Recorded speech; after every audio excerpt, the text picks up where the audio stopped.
Hello, Toastmasters. When I think about my grandmother, Babushka Pasha, my mom's mom, I think about an old black and white photograph. She was always wearing dark clothes, which were considered to be appropriate for an older woman from a little Russian village. She would wear very soft slippers on her feet, a warm gray shawl on her head. Her hair was completely white, her face was pale and wrinkled, and her eyes were hidden behind very thick reading glasses. She certainly didn't have much color in her appearance, as long as I remember. But people who knew her well would tell you that she was full of feelings and emotions. She was full of warmth and caring love. My grandmother and I were not very close. She passed away when I was too young to even start to realize how much I may have learned from her. But as I look back now, at the point of life where I am now, I understand that she managed to teach me something very important just by living her life the way she did. She actually was the one who gave me my name. And I heard this family legend so many times that I feel I remember it myself. When I was born, my parents were so happy, so overwhelmed. I think she couldn't bear so much happiness. So they decided to add some drama to it. They decided to create this family feud about the name.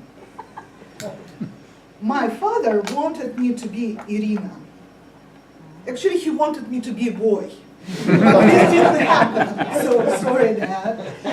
So he wanted, the next most important thing was for me to be Irina.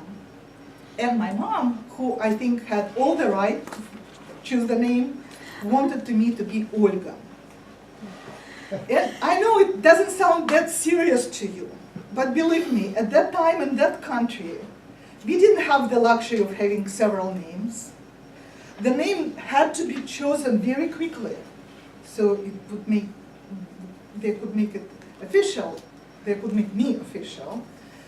And the name was supposed to be chosen from a list of prescribed names. So there was not too much freedom of choice.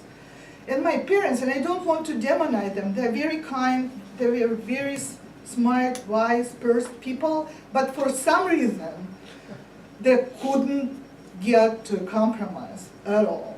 And that's when my grandma, my Babushka Pasha, told to my mom, why wouldn't you call your first daughter after your father's mother, Tatiana?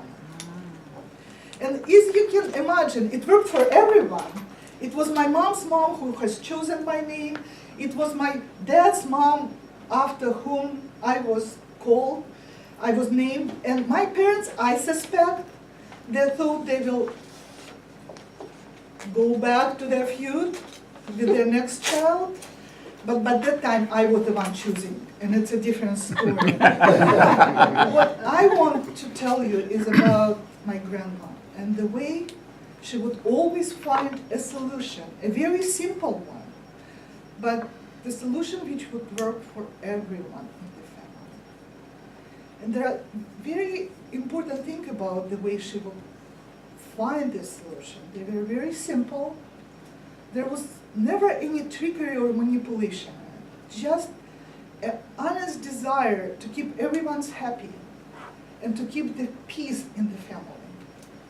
And the other thing about these solutions was I never remembered her giving a speech about it or ever arguing that she is right. She would just say it and everyone would follow. And it's actually a mystery because my father's family, for example, was very educated, highly educated people. Lawyers, doctors, not rich ones, Soviet Union ones, but still very educated. And my grandma, my mom's mom, she didn't learn how to read until she was in her 30s. And I doubt she ever read any book until much later in her life. But as I said, when she had something to say, everybody would follow. Aristotle thought that there are three main things a mentor could teach a mentee: a knowledge, a skill, but the most important thing which a mentor shares, not even teaching with the mentee, is practical wisdom, is the knowledge of what is the right thing to do in a specific situation, by conforming to probity and integrity. And that's what my grandma possessed, actually. And you learn it from lived experience or from a mentor. And she learned it from her very simple but extremely difficult life. She was born at the end of 19th century. She married when she was 16 to a very poor village shoemaker. And they have raised 13 kids together through 2 Russian revolutions, 2 world wars, 2 deadly famines. And I believe that this is when she learned the very strong boundary between right and wrong. But most importantly, she learned about the art of compromise. And actually, I believe she didn't know what the word compromise meant, even in Russian. But she knew how to let others win without ever losing yourself. Mr. Thank you, Mr. Toastmaster. It gets harder and harder to be an evaluator at this club when the speeches keep getting better and better. And although there is the sandwich method in which the middle part is suggestions, as in Kyle's difficulty with evaluating Oscar's speech, I'm having some difficulty in finding the meat in the sandwich, but that's my problem. This speech is an attempt to discuss a time when one was a protege, not a mentor. And the speaker is to discuss any aspect of the protege experience. It's confusing in TI speak because under the purpose of the statements of the purpose, the probity is not very clear either. It states that we are supposed to define how a Toastmaster envisions mentoring. Let's just throw that out and think that's not relevant. We're really talking about the protege experience, which you did beautifully. And one of the things that you asked me at the beginning was, would a photograph of your grandmother be helpful or not, versus using metaphor, simile, all of your skills as a Toastmaster to describe your grandmother. I'll get to my thought on that in a minute. I thought you gave a fantastic description of her from the beginning, from head to toe, and the time in which she lived.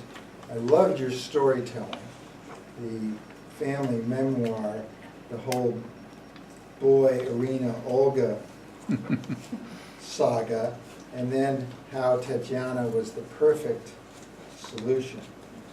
And then going on to describe how she seemed to always find that, and then state that she probably learned this on the fly as a human being, being the mother of 13 people through 2 world wars, through 2 revolutions, not being able to read and write probably until she was in her 30s. So it wasn't as if she was mentored by someone. She certainly was a protege of life, as I see it. We got to what a mentor can do at the end, knowledge, skill, and practical wisdom. I don't fault you for just bringing that up at the end, because the point of this speech was to be a protege. In fact, I think that was an addition. Getting back to use of photo or not, I'd like to see you give the speech with Grandma's picture there and see how we'd all react. It's not a criticism, it's a suggestion. I loved your speech.